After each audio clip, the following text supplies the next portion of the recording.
Orang bilang, hati manusia adalah jurang terdalam yang paling sulit diukur di dunia. Ada sore-sore kelabu, ketika senja dipadamkan oleh gedung-gedung pencakar, langit yang megah, kita tiba-tiba melihat sesosok bayangan rapuh menuntun anaknya di tengah arus kehidupan yang hilir mudik.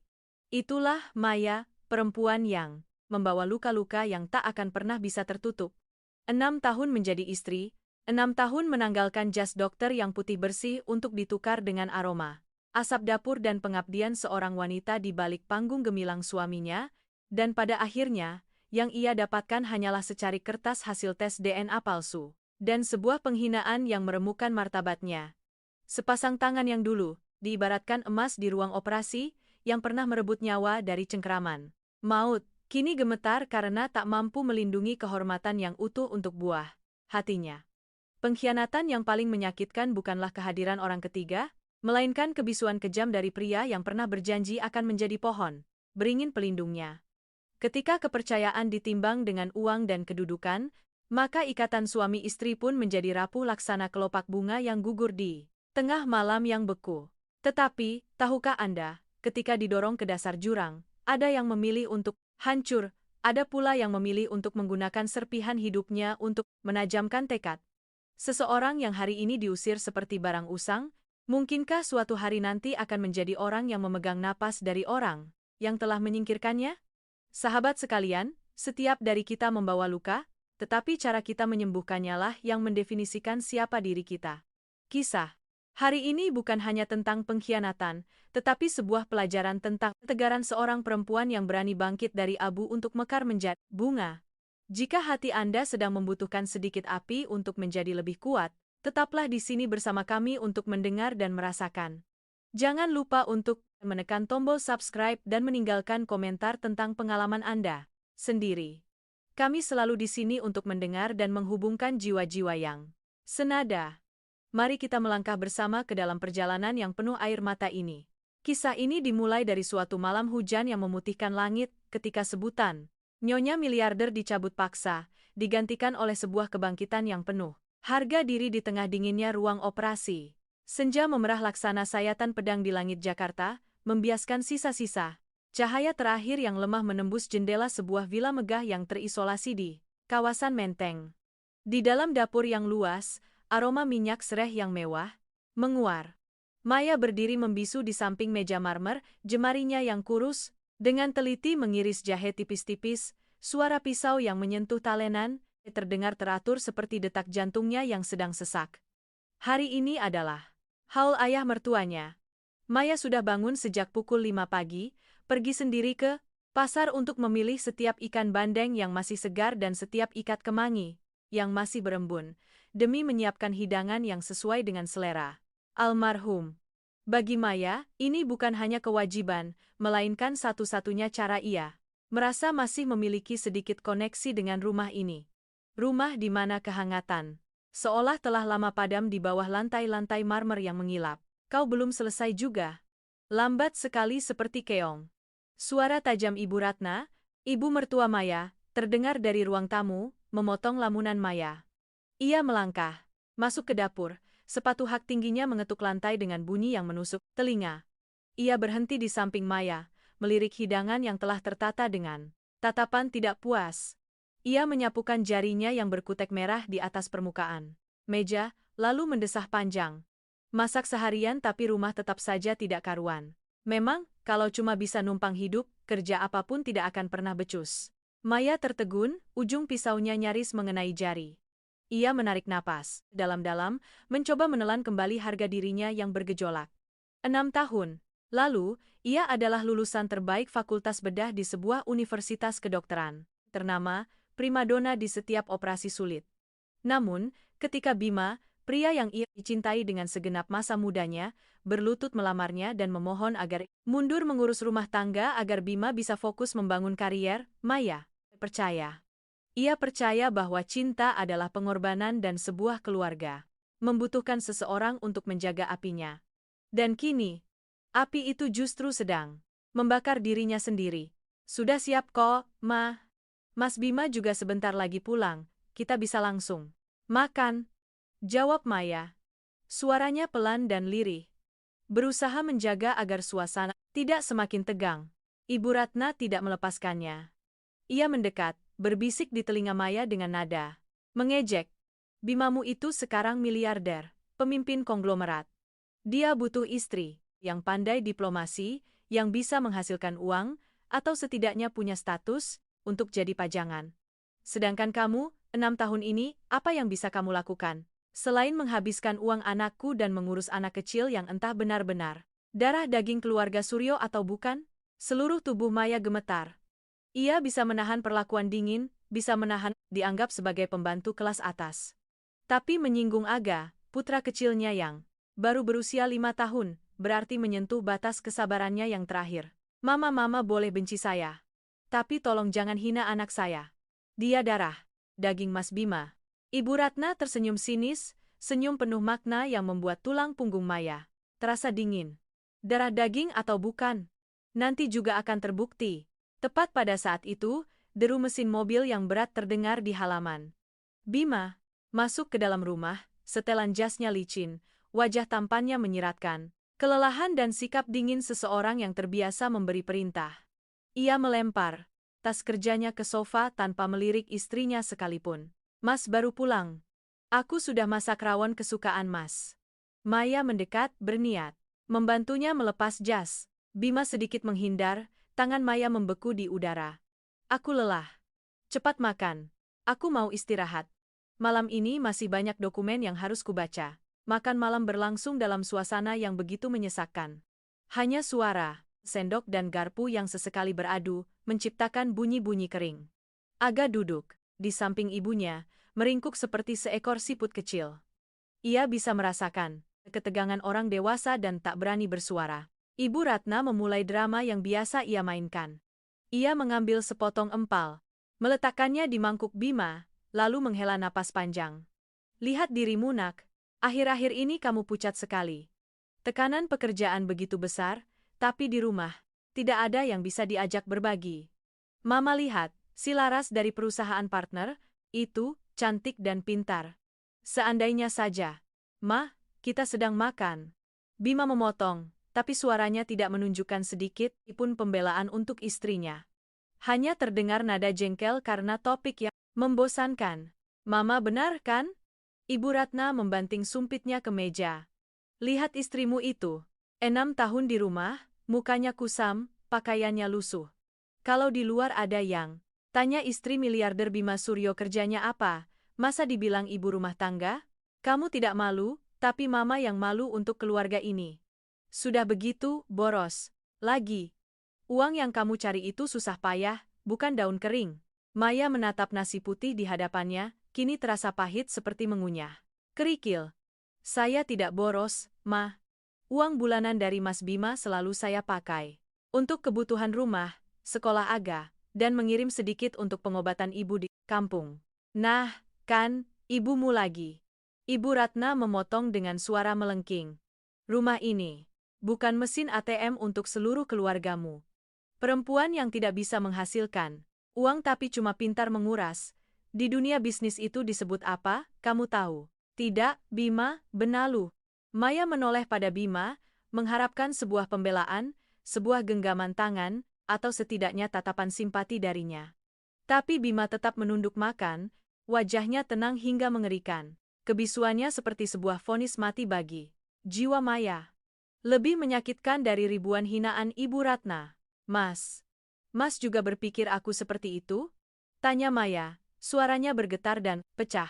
Bima meletakkan sendoknya, mengambil tisu dan mengelap mulutnya dengan santai. Ia menatap Maya, tatapannya asing seperti melihat rekan bisnis yang tidak memenuhi target. Maya, realistislah sedikit. Dunia saya sudah berbeda sekarang. Saya butuh efisiensi. Apa yang kamu kerjakan, seorang pembantu profesional bisa melakukannya lebih baik dengan gaji 10 juta sebulan.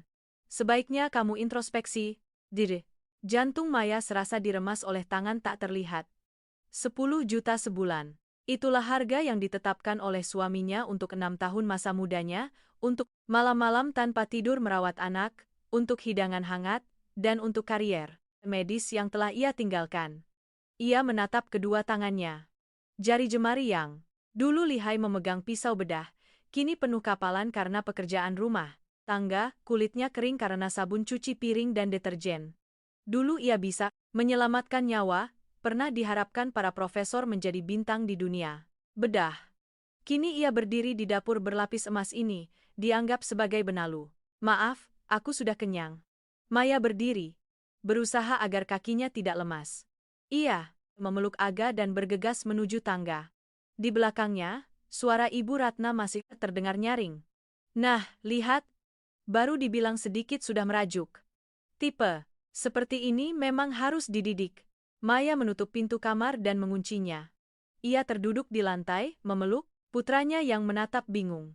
Air mata yang selama ini ia tahan akhirnya tumpah, ruah, membasahi bahu kecil anaknya. Aga mengusap air mata ibunya dengan tangan mungilnya, berbisik, "Bunda, jangan nangis. Nanti kalau Aga sudah besar, Aga akan kerja cari uang yang banyak buat Bunda. Bunda tidak perlu jadi benalu." Ucapan polos anak kecil itu bagai sayatan pisau yang mengiris lukanya, namun di saat yang sama, membangkitkan sesuatu yang telah lama tertidur dalam diri Maya. Ia memandang sekeliling kamar yang mewah namun dingin seperti kuburan. Ia sadar, ia telah salah sejak awal. Ketika ia percaya bahwa kebahagiaan seorang wanita bergantung pada kebaikan hati seorang pria. Kebaikan hati adalah aset yang paling mudah berubah di dunia. Ketika seseorang menjadi lebih kaya, statusnya lebih tinggi. Cara pandangnya terhadap pasangan hidupnya di masa sulit pun ikut berubah. Ia tidak menyalahkan Bima yang telah berubah. Ia hanya menyalahkan dirinya sendiri yang telah membiarkan dirinya menjadi begitu murah di mata mereka. Di lantai bawah, suara televisi masih menyiarkan berita keuangan yang riuh. Suara tawa Ibu Ratna dan percakapan bisnis Bima terdengar sayup-sayup dan terasa begitu jauh. Maya mengusap air matanya. Pandangannya tak sengaja jatuh pada sebuah kotak yang tersembunyi di bawah tempat tidur. Di dalamnya ada ijazah kelulusan dengan predikat cum laude dan sebuah stetoskop yang telah berdebu. Perlahan ia meraih kotak itu, jemarinya yang gemetar menyentuh permukaan logam, stetoskop yang dingin. Sebuah sensasi yang familiar menjalar di tubuhnya seperti aliran listrik yang membangkitkan kembali semangatnya. Maya tidak tahu bahwa di ruang tamu, Ibu Ratna sedang membuka sebuah laci rahasia, mengeluarkan sebuah amplop putih. Ia menatap ke arah tangga, dengan senyum licik. Sebuah rencana kejam telah disiapkan dengan matang untuk menyapu bersih noda terakhir dari kerajaan putranya. Malam itu, seluruh villa tenggelam dalam kegelapan. Namun di dua kamar yang berbeda, perhitungan dan tekad sedang bangkit dalam diam. Menandakan sebuah badai yang akan segera menyapu bersih semua yang disebut kedamaian semu. Cahaya fajar tidak membawa harapan. Ia hanya menelanjangi retakan-retakan besar di rumah ini di bawah tatapan kebenaran yang telanjang. Maya terbangun ketika langit masih gelap, lingkaran hitam di bawah matanya menjadi saksi malam tanpa tidur menjaga putranya. Ia turun dari tempat tidur dengan perlahan, menyelimuti Aga dengan hati-hati, lalu melangkah ke lantai bawah. Ia berniat membuat secangkir kopi kental untuk Bima seperti biasa, sebuah upaya terakhir untuk menyelamatkan atmosfer beku dari makan malam kemarin. Namun begitu kakinya menginjak anak tangga terakhir, Maya tertegun. Ruang tamu. Hari ini tidak diisi suara berita pasar saham dari TV, hanya ada keheningan yang mencekam. Bima duduk di sana, masih dengan setelan gelapnya, tapi dasinya sudah dilonggarkan. Matanya merah padam seperti orang yang baru saja mengalami guncangan hebat. Di hadapannya, Ibu Ratna duduk dengan postur yang anehnya, begitu tegak. Di atas meja kopi, tergeletak sebuah amplop coklat, rapi dan dingin. "Mas sudah bangun? Aku buatkan kopi, ya." Maya bersuara, mencoba keheningan aneh itu dengan pertanyaan paling normal. Bima tidak menjawab. Ia mengangkat wajahnya menatap Maya. Tatapan itu bukan lagi tatapan dingin semalam, melainkan kebencian yang memuncak bercampur rasa jijik. Ia mengambil amplop itu dan melemparkannya dengan kasar ke arah Maya. Kertas-kertas tipis itu beterbangan, selembar jatuh tepat di kakinya. "Baca. Baca yang teliti, biar kamu tahu apa yang sudah kamu lakukan pada keluarga ini." Suara Bima serak. Setiap kata yang keluar seolah berduri tajam. Maya gemetar memungut kertas itu. Tulisan di bagian atas menusuk matanya. "Hasil Pemeriksaan DNA. Matanya mengabur, kakinya lemas saat membaca kesimpulan di baris terakhir. Tidak ditemukan hubungan biologis antara terduga ayah, Bima Suryo, dan anak, Bagas Pratama. Tidak mungkin. Gumam Maya, napasnya menjadi cepat. Ini salah.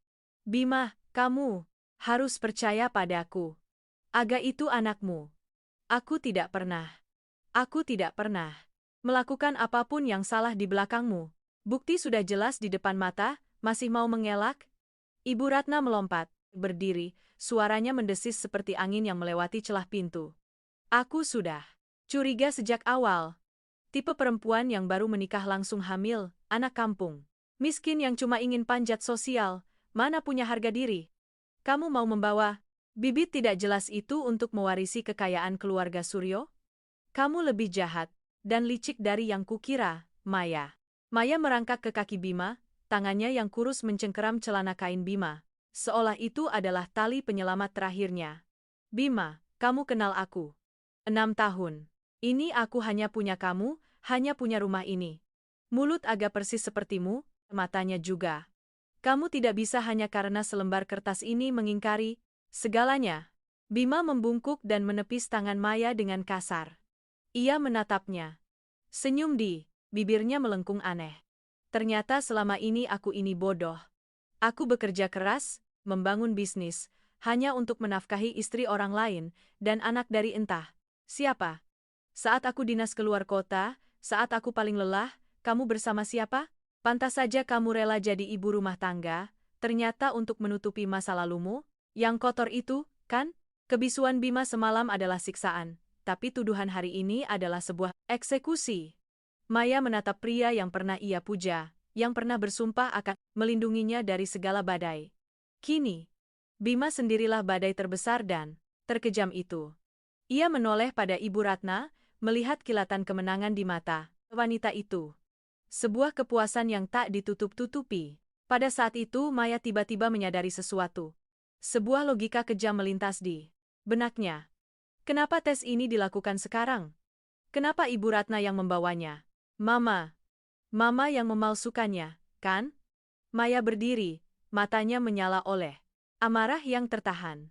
Mama benci saya, Mama ingin mengusir saya agar Mas Bima bisa menikah dengan orang lain yang sederajat.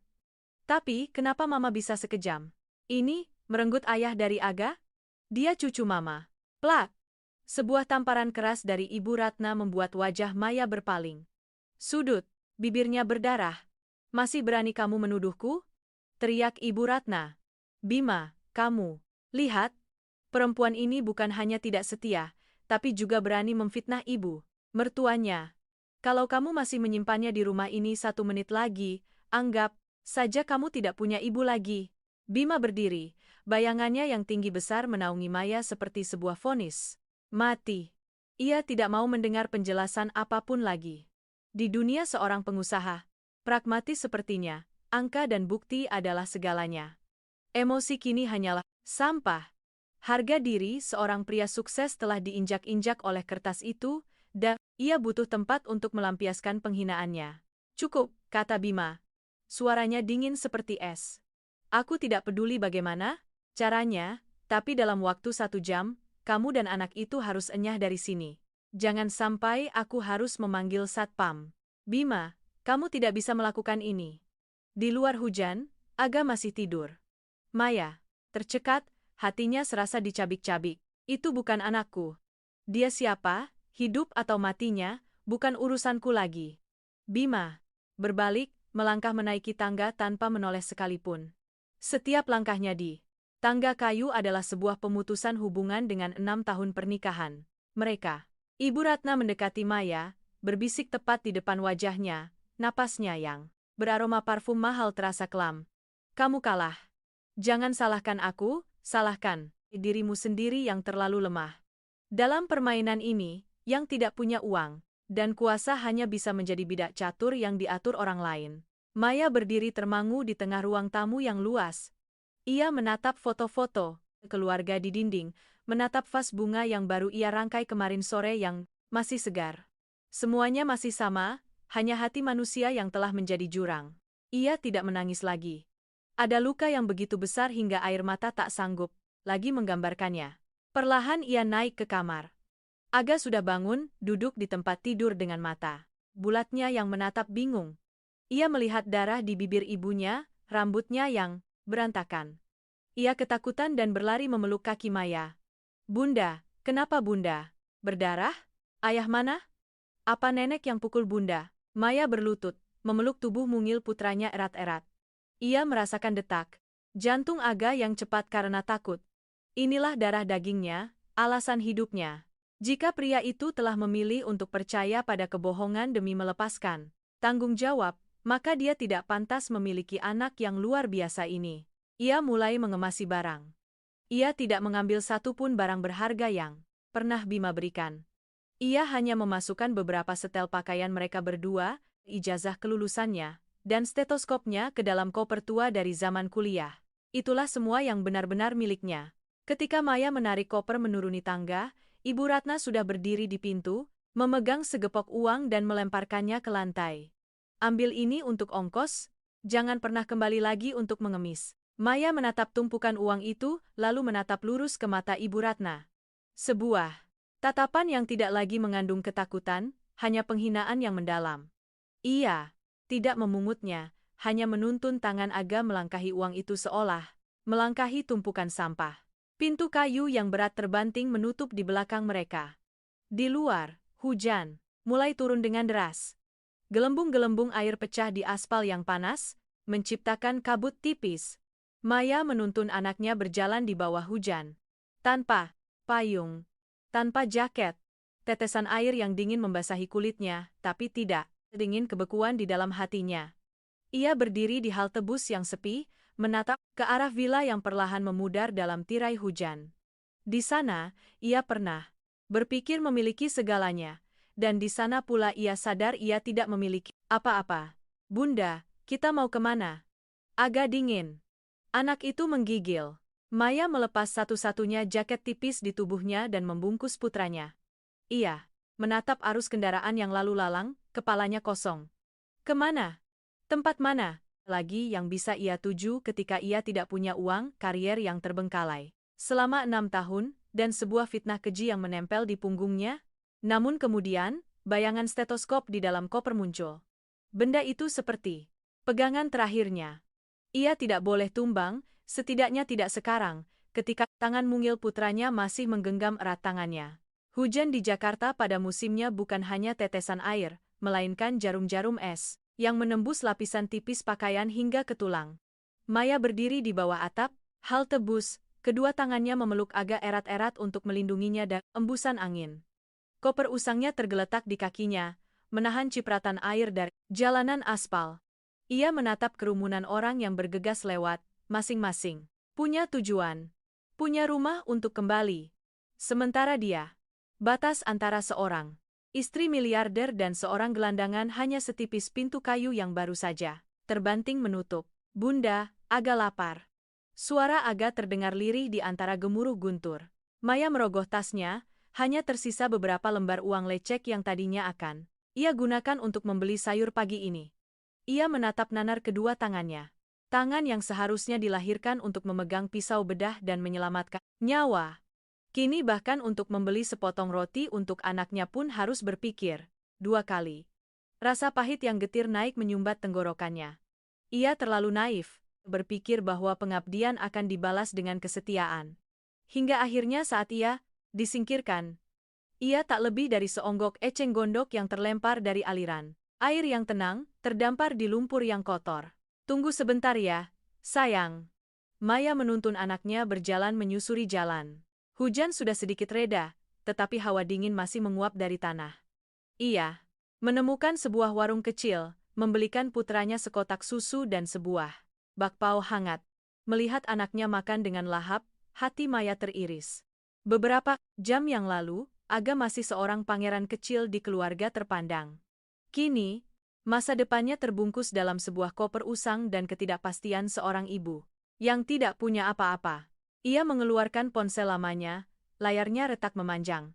Ia ingin menelepon seseorang, tapi saat menelusuri daftar kontak, ia dengan pahit menyadari bahwa Selama 6 tahun ia telah mengurung dirinya dalam sangkar emas.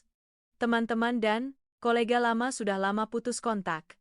Mereka yang ia sebut teman di pesta-pesta mewah sebenarnya hanyalah para penjilat. Mereka akan menjadi orang pertama yang berbalik badan saat melihatnya jatuh. Maya tidak bisa pulang ke kampung. Ibunya menderita penyakit jantung dan selalu bangga memiliki anak perempuan yang menikah dengan orang kaya dan tinggal di villa. Jika sekarang ia pulang dengan penampilan seperti ini, ditambah fitnah, perselingkuhan yang memalukan, ibunya pasti tidak akan sanggup menanggungnya. Tidak boleh, aku tidak boleh menyerah, gumam Maya pada dirinya sendiri, matanya tiba-tiba menajam. Ia memutuskan naik ojek ke sebuah kamar kos murah di gang sempit di daerah Tanah Abang. Kamar seluas kurang dari 10 meter persegi, berbau apek dengan cat dinding yang mengelupas. Ranjang kayu tuanya berderit setiap kali disentuh. Ini adalah kontras paling brutal dengan kamar tidurnya, yang berlapis karpet wall yang baru saja ia tinggalkan. Setelah menidurkan Aga yang kelelahan, Maya duduk sendirian di dekat jendela kecil yang menghadap ke gang gelap. Ia mengeluarkan ijazah kelulusan cum laude dari Fakultas Kedokteran dari kopernya. Kertas itu sudah sedikit menguning, tetapi nama Maya Anindita dan tulisan lulus dengan pujian masih bersinar terang di bawah cahaya lampu yang redup. 6 tahun.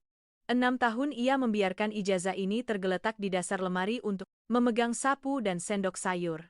Ia pernah percaya sedang membangun sebuah keluarga, tapi ternyata ia hanya membangun ilusi untuk dinikmati orang lain. Bima benar tentang satu hal. Ia tidak berharga karena ia tidak menghasilkan uang. Di dunia Bima, semua pengorbanan tidak ada artinya jika tidak bisa dikonversi menjadi keuntungan atau reputasi.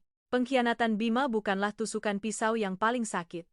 Tusukan yang paling sakit adalah kenyataan bahwa Bima tidak pernah benar-benar memahami dan menghargai siapa dirinya. Bima hanya mencintai seorang istri ideal yang penurut dan bisa menjaga citra. Ketika hasil tes DNA palsu itu muncul, itu hanyalah alasan sempurna baginya untuk menyingkirkan barang yang sudah usang dan mulai mencari mitra baru yang lebih efisien. Maya menggenggam erat ijazahnya, buku-buku jarinya memutih. Amarah yang membara. Melonyak, tapi bukan amarah lemah yang ingin mati, melainkan api perlawanan yang menyala-nyala. Kalian ingin aku lenyap karena aku tidak berguna. Baiklah, akan kutunjukkan pada kalian apa yang bisa dilakukan seorang Maya Anindita tanpa embel-embel istri miliarder. Ia membuka koper, mengeluarkan stetoskop tuanya. Ia menempelkannya di dada. Mendengarkan detak jantungnya yang teratur dan kuat. Inilah satu-satunya suara yang nyata di tengah dunia yang penuh kepalsuan. Detak jantungnya sendiri seolah mengingatkannya bahwa ia masih hidup, masih memiliki otak dan sepasang tangan. Malam itu, Maya tidak tidur. Ia menggunakan ponselnya yang retak untuk mencari informasi tentang rumah sakit yang membuka lowongan, tentang program spesialisasi yang dulu pernah ia lewatkan. Ia sadar betapa jauhnya ilmu kedokteran telah berkembang dalam 6 tahun, dan ia harus bekerja 10, bahkan 100 kali lebih keras untuk mengejar ketertinggalan. Demam mulai menyerangnya menjelang pagi. Mungkin karena kehujanan, atau karena guncangan batin yang terlalu hebat.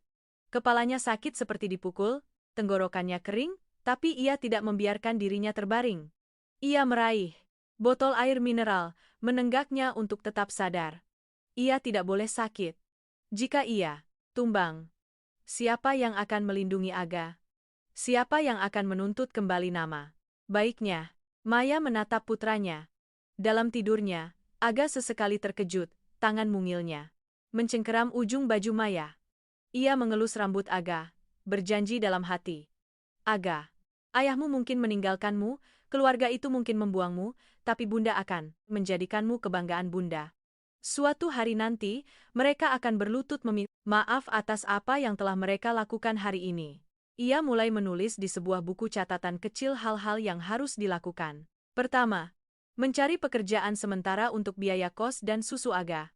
Kedua, menghubungi kembali para senior di dunia medis yang masih ia ingat namanya.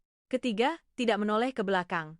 Semua kenangan tentang Bima, tentang pesta mewah, tentang kata-kata manis yang palsu, Maya membungkusnya dan melemparkannya ke sudut tergelap dalam ingatannya. Ia harus kejam pada dirinya sendiri agar bisa menjadi kuat.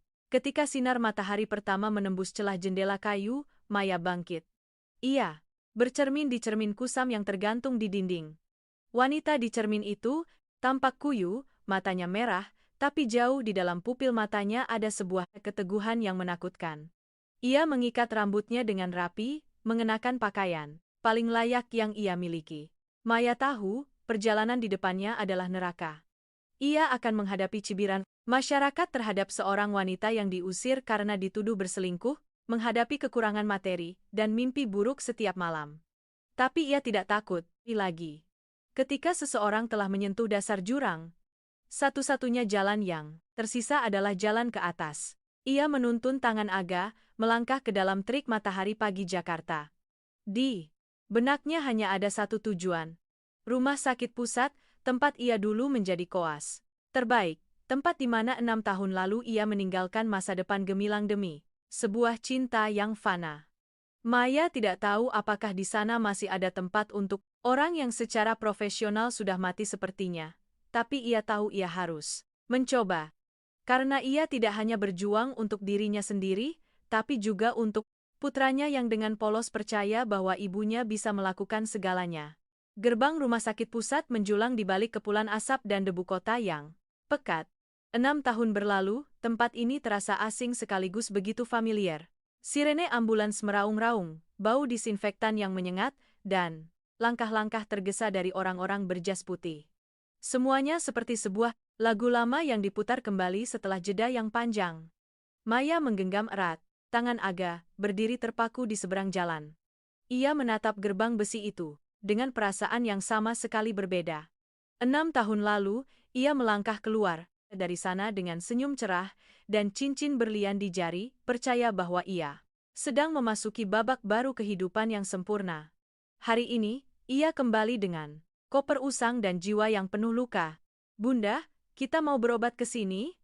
Aga mendongak bertanya, suaranya masih sedikit bergetar karena lapar tadi pagi. "Bukan, sayang. Bunda mau ajak kamu bertemu seorang kakek. Ingat, harus sopan." "Ya." Maya menarik napas dalam-dalam, menelan rasa minder yang siap mencekik tekadnya. Ia tahu penampilannya menyedihkan. Pakaiannya bersih tapi kuno, wajahnya tirus, karena kurang tidur, dan matanya merah. Tapi ia tidak punya pilihan untuk tampil mewah saat ini. Ia berjalan menuju kantor Departemen Bedah Toraks. Di sepanjang koridor, wajah-wajah dokter muda melintas dengan sibuk. Ada yang menatapnya dengan penasaran. Ada yang acuh tak acuh. Tak seorang pun mengenali Maya. Anindita, tangan emas dari angkatannya yang dulu menjadi rebutan para profesor, berhenti di depan sebuah pintu kayu dengan plakat kuningan bertuliskan Prof. Detar Haryo Wibisono, SP, BTKV. Jantung Maya berdebar kencang. Profesor Haryo adalah dosen pembimbing skripsinya, dan juga orang yang sangat marah hingga tak mau menemuinya lagi ketika mendengar ia menolak beasiswa spesialisasi di Jerman demi menikah. Tuk, tuk, masuk. Suara berat dan berwibawa terdengar dari dalam. Maya mendorong pintu. Ruangan itu penuh dengan aroma buku-buku tua dan teh melati. Profesor Haryo masih duduk di sana. Rambutnya jauh lebih putih dari dalam ingatannya. Beliau sedang menatap selembar foto röntgen di lampu baca. Beliau tidak mengangkat kepala, hanya berkata, "Kasus pasien kamar 402 lagi? Sudah saya bilang, pendekatan itu terlalu berisiko. Permisi, Profesor, ini saya."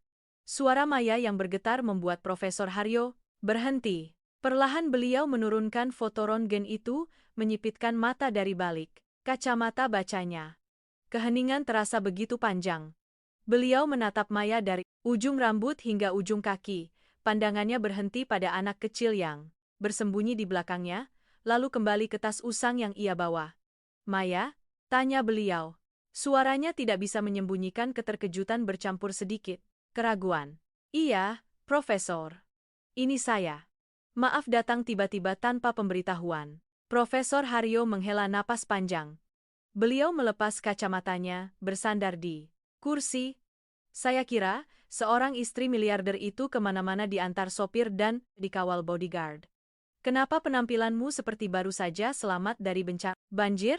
Sindiran sang profesor tidak membuat Maya marah, hanya membuat hidungnya terasa Pedih. Ia menunduk, suaranya tercekat. Saya salah, Prof. Bencana itu sudah menyapu bersih segalanya. Selama 1 jam berikutnya, Maya menceritakan segalanya. Ia tidak menutupi kebodohannya karena percaya pada janji-janji kosong. Ia bercerita tentang kekejaman ibu mertuanya, tentang hasil tes DNA palsu, dan tentang sikap dingin Bima saat menyebutkan bagaimana ia diusir di tengah malam hujan. Agak terisak, pelan. Maya harus memeluk erat putranya agar dirinya sendiri tidak ikut roboh. Profesor Haryo mendengarkan dalam diam, kedua tangannya yang keriput saling bertautan. Beliau tidak menyela, hanya alisnya yang memutih sesekali terangkat, menunjukkan kemarahan. Ketika Maya selesai bercerita, beliau bangkit dan berjalan ke jendela, menatap ke arah taman rumah sakit. 6 tahun ini, saya sudah melakukan ribuan operasi, kata beliau perlahan, punggungnya masih menghadap Maya. Ada operasi yang berhasil menyelamatkan pasien, tapi ada juga kasus di mana tekniknya sempurna. Namun pasien tetap meninggal karena mereka tidak punya lagi keinginan untuk hidup. Bagaimana denganmu, Maya? Kamu datang ke sini untuk mencari tempat bersembunyi, atau untuk menemukan kembali dirimu? Maya sontak berdiri, matanya menyala dengan keteguhan yang belum pernah ada sebelumnya. Saya ingin memulai lagi, Prof. Saya tidak butuh tempat bersembunyi. Saya butuh kesempatan untuk berdiri di atas kaki saya sendiri. Saya bisa mulai dari posisi paling bawah, membersihkan ruang operasi, menjadi asisten, pekerjaan, apapun. Asal jangan suruh saya kembali ke kegelapan itu. Profesor Haryo berbalik dan menatap dalam ke mata Maya. Beliau melihat di sana bukan hanya permohonan, melainkan bara api yang padam namun mulai menyala kembali. Beliau berjalan ke meja kerjanya, mengeluarkan selembar pengumuman yang sudah agak lama namun masih berlaku. Akademi Kedokteran di Berlin sedang membuka 1 slot beasiswa penuh untuk dokter muda berpotensi dari Asia Tenggara, bidang bedah jantung endoskopi. Slot ini seharusnya sudah ditutup minggu lalu, tapi kandidat yang terpilih tiba-tiba mengundurkan diri karena masalah keluarga. Beliau meletakkan kertas itu di depan Maya. Itu adalah neraka yang sesungguhnya, Maya. Bahasa Jerman, pengetahuan yang tertinggal 6 tahun, belajar sambil bekerja, dan harus mengurus anak ini di negeri orang. Apa kamu sanggup? Maya menatap kertas itu, lalu menatap Aga. Beasiswa di luar negeri berarti ia harus meninggalkan Indonesia, meninggalkan masa lalu yang memalukan ini. Tapi, itu juga berarti ia harus terjun ke dalam perjuangan hidup dan mati seorang diri. Profesor, apa Profesor yakin saya bisa? Saya tidak percaya pada perasaan, kata Profesor Haryo dengan tegas. Saya hanya percaya pada kedua tanganmu. 6 tahun ini, kamu mungkin lupa teori, tapi naluri seorang ahli bedah sudah ada di dalam darahmu. Pertanyaannya adalah, apa kamu berani memegang pisau bedah itu lagi? Beliau membuka laci, mengeluarkan segepok uang dan meletakkannya di tangan Maya. Melihat Maya hendak menolak, beliau membentak. Ambil. Ini bukan sedekah. Ini uang yang saya pinjamkan untuk mengurus dokumen dan membeli susu untuk cucu saya. Nanti kalau sudah sukses, kamu harus membayarnya kembali dengan menyelamatkan banyak nyawa. Paham? Air mata Maya jatuh membasahi tumpukan uang itu. Ia berlutut, bukan karena lemah, tapi karena rasa terima kasih yang tak terhingga. Di saat seluruh dunia membelakanginya, di saat orang-orang terdekatnya menginjak-injak harga dirinya, justru gurunya yang pernah ia kecewakan menjadi satu-satunya yang mengulurkan tangan. Berdiri. Di sini hanya ada dokter, tidak ada pengecut, Profesor Haryo. Membantunya berdiri, suaranya melembut. Saya akan bantu kamu mengurus semuanya, secepat mungkin. Sambil menunggu, kamu akan menjadi asisten di laboratorium saya. Di sana ada tempat istirahat sementara untuk kalian berdua. Jangan sewa kamar kos kumuh seperti itu lagi. Anak ini. Hari-hari berikutnya adalah perlombaan yang menegangkan. Siang hari, Maya menenggelamkan diri dalam tumpukan jurnal medis terbaru. Tangannya gemetar saat memegang kembali instrumen bedah di laboratorium. Malam hari, ketika Aga sudah tertidur pulas di ranjang lipat di sudut ruangan, Maya belajar bahasa Jerman di bawah temaram lampu dan membaca ulang buku-buku teks bedah dasar. 6 tahun meninggalkan dunia medis adalah sebuah jurang yang sangat dalam. Ada istilah-istilah yang harus ia cari berulang kali baru bisa ia ingat. Ada saat-saat tangannya kram karena berlatih menjahit pada model simulasi, tapi setiap kali merasa lelah, ia akan menatap memar di lengan anaknya jejak dari hari-hari mereka di jalanan dan api di dalam dirinya kembali berkobar lebih dahsyat. Profesor Haryo mengawasinya dalam diam. Beliau tidak memuji, hanya sesekali melemparkan setumpuk materi yang sangat sulit atau memintanya menjelaskan sebuah kasus klinis yang rumit. Ketegasannya adalah obat terbaik bagi Maya saat ini. Suatu sore, saat sedang menyiapkan dokumen visa, Maya tak sengaja mendengar dua perawat di koridor bergosip. Dengar-dengar, miliarder Bima Suryo baru saja mengadakan pesta besar. Katanya mau tunangan sama putri konglomerat makanan, itu. Oh, pantas saja istri lamanya cepat sekali ditendang. Benar ya, pepatah bilang, ganti status ganti pasangan. Langkah Maya terhenti sejenak, hatinya sedikit nyeri. Tapi kemudian ia melanjutkan langkahnya, punggungnya tegak. Informasi itu kini hanya seperti dengungan nyamuk di telinganya. Dunia mereka, dengan kemewahan palsu dan perhitungan kotor, tidak lagi ada hubungannya dengannya. Sambil memegang berkas yang sudah lengkap, Maya menatap langit dari jendela rumah sakit. Ia tahu, di seberang lautan sana, sebuah kehidupan baru menanti. Di sana, tidak akan ada yang tahu ia adalah mantan istri seorang miliarder, tidak. Ada yang tahu tentang tes DNA palsu itu. Di sana, ia hanyalah seorang dokter yang berjuang merebut kehidupan dari tangan kematian. Bunda, kapan kita naik pesawat? Aga menarik ujung bajunya, matanya berbinar, dengan kegembiraan polos. Sebentar lagi, sayang. Kita akan terbang ke tempat di mana bunga-bunga mekar. Ada sangat indah, dan Bunda tidak akan pernah membiarkan siapapun menyakitimu. Lagi, Maya menggenggam erat paspor di tangannya. Ia bukan lagi perempuan lemah yang menangis di bawah hujan di halte bus. Rasa kasihan dari orang lain dan kekejaman. Keluarga Suryo telah menempa seorang Maya yang baru, tangguh, tajam, dan penuh ambisi. Berlin menyambut Maya dan Aga dengan embusan angin dingin dari pegunungan Alpen.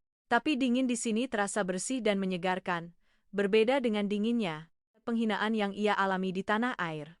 Hari-hari pertama di Jerman adalah perjuangan untuk bertahan hidup dalam arti yang sesungguhnya. Maya tinggal di sebuah apartemen loteng sempit di distrik Kreuzberg, di mana setiap pagi ia harus berjuang membuka matanya yang perih setelah semalaman begadang untuk belajar sambil menjaga anaknya yang demam. Bahasa menjadi rintangan pertama. Meskipun sudah punya dasar bahasa Jerman dari universitas, berdebat secara profesional dengan para pemikir terkemuka di Akademi Kedokteran Berlin adalah cerita yang sama sekali berbeda. Dalam diskusi klinis, Maya seringkali menjadi yang paling pendiam. Bukan karena ia tidak tahu, tapi karena ia sibuk menghubungkan kepingan-kepingan pengetahuannya dari 6 tahun lalu dengan kemajuan pesat kedokteran saat ini. Dokter Anindita, apa pendapat Anda tentang metode intervensi katup jantung? Ini? Profesor Jurgen, seorang pria dengan mata biru tajam, menatapnya dengan penuh selidik. Maya menarik napas dalam-dalam, jari-jarinya meremas buku catatan. Ia berdiri dan memaparkan analisisnya dalam bahasa Jerman yang belum fasih namun logis dan sangat terstruktur. Ia tidak menggunakan teori-teori kosong dari buku teks. Ia menggunakan pola pikir seseorang yang pernah mengalami kehilangan untuk memahami bahwa setiap sayatan bedah bukan hanya teknik, melainkan titipan nyawa dari sebuah keluarga. Sejak hari itu, Profesor Jurgen mulai memperhatikan gadis mungil dari Indonesia ini. Ia melihat pada diri Maya sebuah kesabaran yang luar biasa. Maya bisa berdiri di ruang operasi selama 10 jam non-stop, matanya tak pernah lepas dari layar endoskopi, tangannya memegang instrumen dengan stabil seperti mesin. Namun kehidupan di luar lampu operasi adalah gambaran yang berbeda. Setiap sore, setelah jam kerja berakhir, Maya akan bergegas lari ke tempat penitipan anak untuk menjemput Aga. Anak malang itu harus terbiasa menjadi yang terakhir dijemput. Ada hari-hari ketika salju turun begitu lebat, Maya menuntun tangan anaknya berjalan pulang. Ibu dan anak itu tampak kecil di antara jalan-jalan kuno Berlin. Aga semakin besar semakin mirip ayahnya, tapi tatapan matanya membawa kesedihan mendalam milik ibunya. Ia begitu penurut hingga membuat Maya pilu. Ia tak pernah meminta mainan. Ia tahu ibunya harus menghemat setiap euro untuk biaya kuliah dan obat untuk neneknya di kampung. Ada malam-malam, ketika Aga sudah terlelap, Maya duduk di meja kerjanya. Cahaya lampu neon yang berkedip menyoroti tangannya yang penuh bekas luka kecil akibat berlatih menjahit pada model. Ia teringat hinaan Ibu Ratna, teringat tatapan jijik Bima. Setiap kali rasa sakit itu mencoba menariknya ke bawah, ia menjadikannya sebagai motivasi untuk memaksa dirinya membaca satu bab buku lagi, mempraktikkan satu teknik sulit lagi. Pada tahun ketiga di Jerman, sebuah peristiwa besar terjadi. Maya menerima kabar, ibunya di kampung masuk UGD karena komplikasi jantung. Seluruh tabungannya dari bekerja paruh waktu di apotek dan klinik ludes dikirim ke Indonesia. Ia bertahan, hidup dengan mie instan dan roti tawar selama 3 bulan. Tubuhnya kurus kering, tetapi tangannya saat memegang pisau bedah tidak pernah gemetar. Justru di saat-saat tersulit itulah, ketangguhan seorang dokter sejati mekar. Maya terpilih untuk bergabung dalam sebuah proyek penelitian terobosan tentang bedah jantung endoskopi menggunakan robot. Ia bekerja seperti orang gila. Ada minggu-minggu di mana ia hampir tidak pernah keluar dari laboratorium. Ia paham, bagi seorang wanita tanpa apa-apa sepertinya, pengetahuan adalah satu-satunya senjata untuk membalas, satu-satunya perisai untuk melindungi putranya. Maya, kau bisa mati jika terus begini, kata Markus, seorang rekan dokter dari Jerman, menatapnya dengan prihatin. Aku tidak akan mati, Markus. Maya tersenyum, senyum yang getir namun penuh kebanggaan. Aku sudah pernah mati sekali.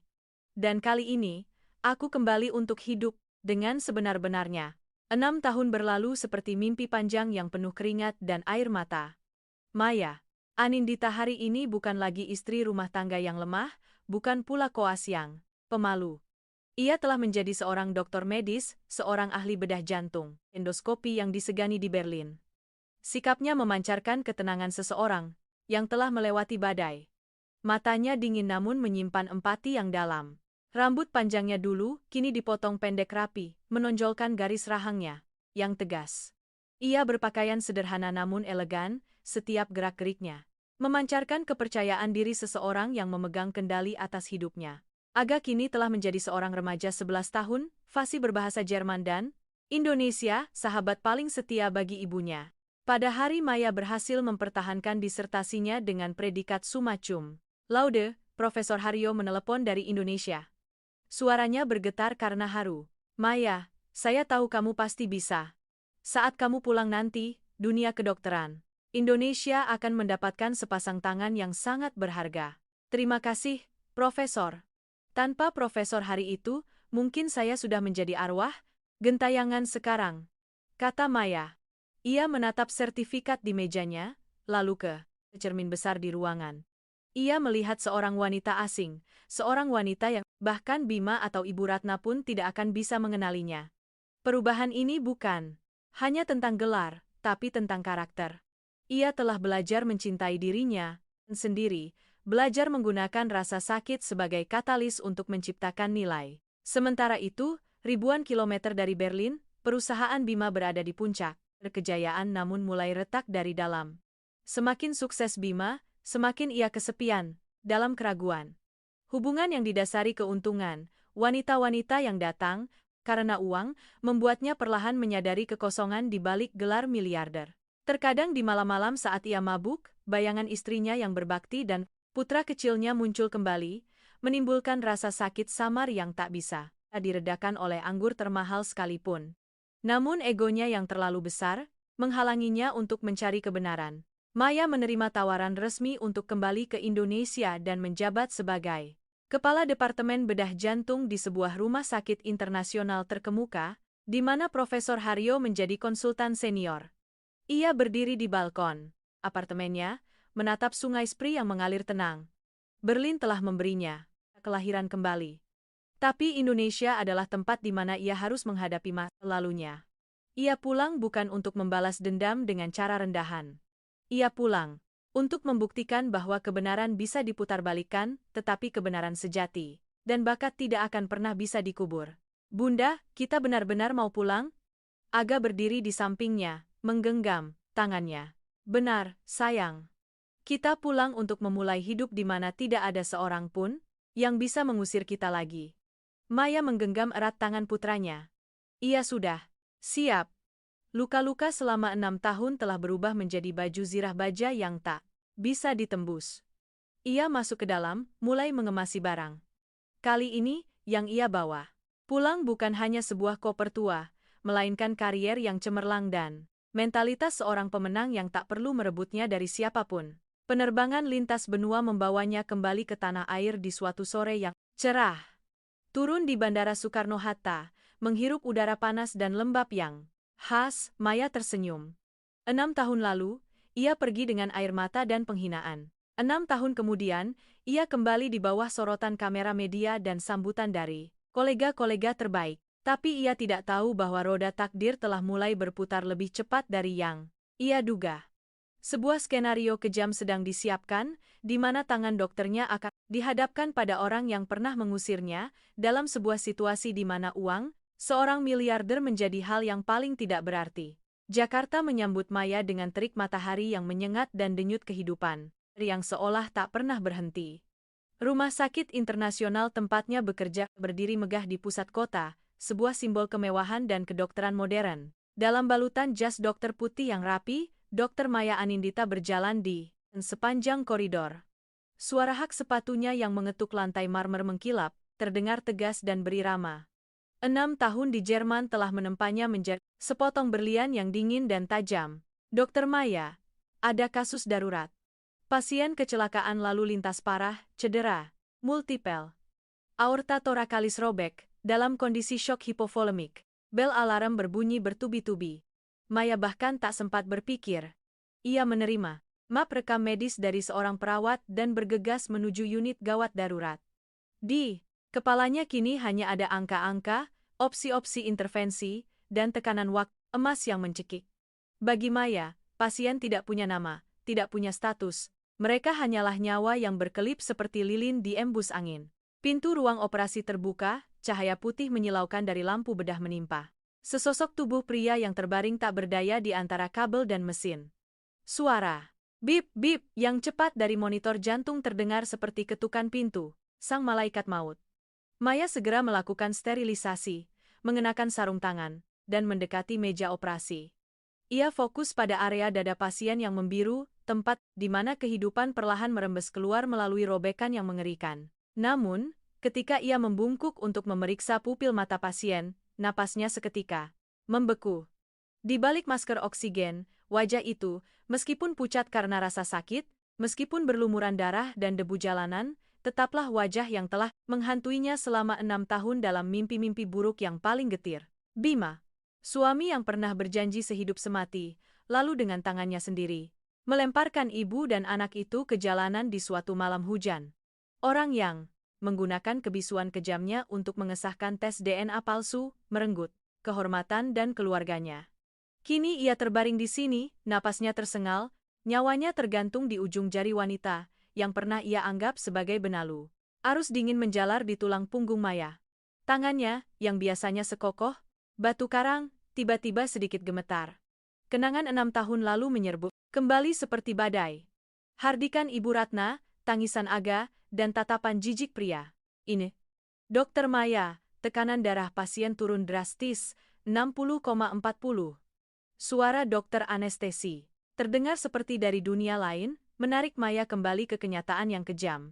Maya memejamkan mata sejenak. Sedetik yang singkat itu adalah pertarungan sengit antara sisi manusiawinya yang menjerit menuntut balas dan sisi dokternya yang telah ditempa untuk menyelamatkan nyawa tanpa syarat. Jika ia sedikit saja memperlambat tangannya, jika sayatan pisaunya meleset 1 mm, Bima akan mati. Kebenaran tentang 6 tahun lalu akan terkubur selamanya, dan penderitaannya akan berakhir dengan cara yang paling kelam. Namun kemudian, bayangan Aga yang penurut di Berlin dan nasihat Profesor Haryo muncul.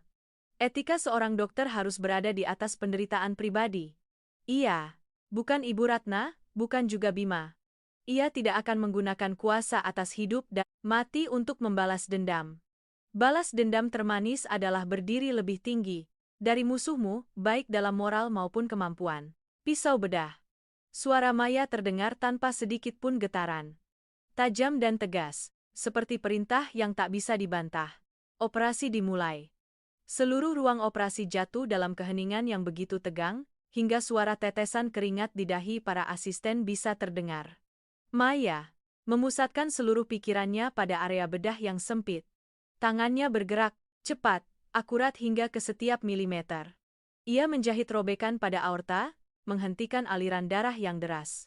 Setiap jahitan bukan hanya teknik, melainkan keteguhan jiwa yang telah terlahir kembali dari abu. Bima, dalam ketidaksadarannya, tidak tahu bahwa wanita yang pernah ia buang, sedang merebut kembali setiap napas untuknya. Ia berada di ambang kematian, di mana uang, status miliarder, atau siasat bisnis menjadi tak berarti. Di hadapan pisau bedah Maya, ia hanyalah segumpal daging dan tulang yang rapuh, yang butuh disembuhkan. Klaim hemostatik. Percepat transfusi. Pantau irama jantung dengan ketat. Maya mengoordinasikan timnya dengan mulus. Selama 4 jam penuh, ia tidak pernah mengalihkan pandangannya dari medan operasi. Rasa benci, kepahitan, atau cinta, masa lalu. Semuanya disingkirkan. Saat ini, Bima baginya hanyalah sebuah kasus sulit, sebuah tantangan profesional yang harus ia taklukkan. Ketika jahitan terakhir selesai, monitor jantung mulai mengeluarkan bunyi bip, hati yang teratur dan lebih stabil. Tekanan di ruang operasi tiba-tiba mengendur, seperti pegas yang dilepaskan. Para asisten menghela napas lega, menatap Maya dengan kekaguman. Luar biasa, Dokter Maya. Kasus ini kami kira sudah tidak ada harapan. Maya tidak menjawab. Ia melepas sarung tangannya pucat dan kaku. Ia mendekat, menatap wajah Bima untuk terakhir kalinya sebelum Bima dipindahkan ke ruang pemulihan. Selama 6 tahun, ia membayangkan ribuan kali pertemuan ini, tapi tak pernah menyangka akan terjadi dalam konteks yang begitu ironis. Ia melangkah keluar dari ruang operasi, melepaskan maskernya. Wajahnya pucat di bawah lampu koridor, tapi matanya bersinar dengan keteguhan yang ganjil. Ia bertanya-tanya, ketika pria ini sadar nanti, bagaimana ia akan menghadapi orang yang telah menyelamatkan nyawanya? Dan akankah ia sadar bahwa kehidupan yang kini ia miliki sesungguhnya ditenun dari kemurahan hati wanita yang pernah ia inyak-inyak? Di ruang tunggu, Ibu Ratna duduk tertunduk, rambutnya acak, penampilan agung dan angkuh seperti biasanya. Di sebelahnya seorang gadis muda, cantik, berpakaian modis, namun wajahnya penuh kepanikan, mungkin kekasih baru, atau mitra yang didambakan Ibu Ratna untuk putranya. Melihat seorang dokter keluar, Ibu Ratna melompat dan meraih tangan Maya. Belum sempat melihat wajahnya, ia sudah menangis memohon. Dokter, tolong selamatkan anak saya. Dia seorang miliarder, masa depannya masih panjang. Berapapun biayanya, keluarga kami akan bayar. Perlahan Maya melepaskan tangan Ibu Ratna. Ia berdiri tegak menghadap wanita yang telah menaburkan penderitaan dalam hidupnya. Ibu Ratna tertegun, matanya menyipit menatap dokter di hadapannya. Sesuatu yang familiar dari postur tubuh dan tatapan matanya membuat Ibu Ratna gemetar. Maya. Suaranya hilang, penuh kengerian seolah baru saja melihat hantu. Maya tidak tersenyum, tidak juga marah. Ia hanya menatap wanita itu dengan ketenangan yang menakutkan.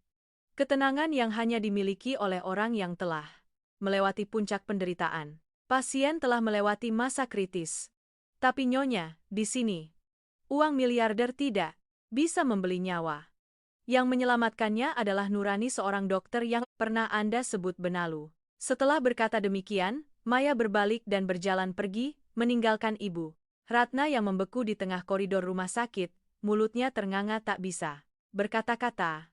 Angin dari jendela meniup ujung jas putih Maya.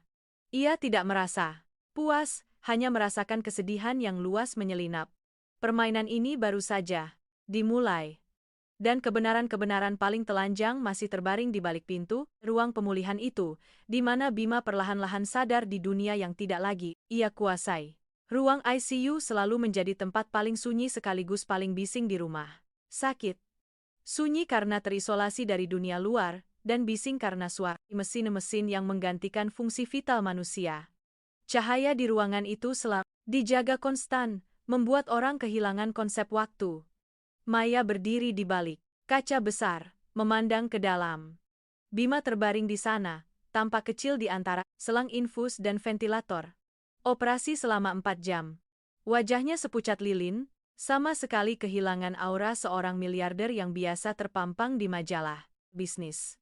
Kini, ia hanyalah sebuah eksistensi lemah yang mencoba bertahan di dunia dengan bantuan detak mekanis. Maya bertanya-tanya, apakah batas antara hidup dan mati setipis batas antara cinta dan benci?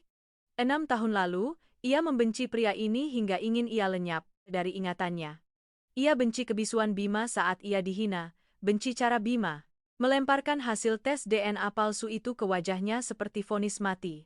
Tapi ketika berdiri di depan meja operasi, ketika melihat darah merahnya mengalir deras, Maya sadar bahwa jika ia membiarkan Bima mati, sebagian dari jiwanya juga akan mati. Bagian dari dirinya sebagai dokter yang telah ia bangun dengan segenap masa mudanya. Pintu ICU sedikit terbuka. Seorang asisten dokter keluar dan mengangguk pada Maya. Dokter Maya, tanda-tanda vital pasien Bima Suryo sudah lebih stabil. Diperkirakan akan sadar beberapa jam lagi.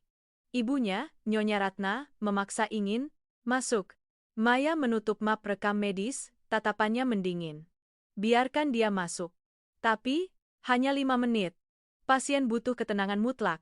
Ketika Ibu Ratna masuk, keangkuhan seorang nyonya besar telah lenyap digantikan oleh kepanikan seorang ibu yang nyaris kehilangan satu-satunya sandaran. Iya. Melihat Maya sedang memeriksa ventilator Bima, langkahnya terhenti. Kenyataan bahwa penyelamat putranya adalah menantu yang pernah ia usir bagai sumber air es yang disiramkan ke atas harga dirinya. Kau mau apa kau dengan anakku? Suaranya gemetar, penuh kewaspadaan. Maya tidak mengangkat kepala, tangannya masih sibuk mengatur parameter mesin. Saya sedang melakukan pekerjaan saya sebagai dokter. Jika Anda ingin anak Anda selamat, tolong berdiri di samping dan diam. Ibu Ratna terdiam. Ia menatap putranya, lalu ke arah Maya. Di bawah lampu neon, Maya tampak begitu asing. Bukan lagi gadis lugu yang mudah ditindas dengan mata, dan yang selalu berkaca-kaca. Wanita di hadapannya kini memancarkan otoritas yang hening, sebuah profesionalisme tajam yang membuat orang lain segan. Maya, saya tahu dulu ada masalah, tapi sekarang Bima sedang seperti ini, jangan, karena masalah lama kau. Nyonya Ratna.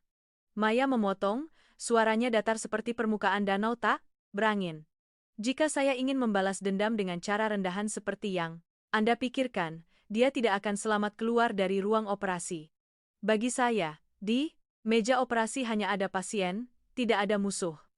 Tapi itu bukan berarti saya lupa apa yang telah Anda lakukan. Maya melangkah keluar ruangan, meninggalkan Ibu Ratna yang terpaku di antara bunyi bip-bip mesin yang impersonal.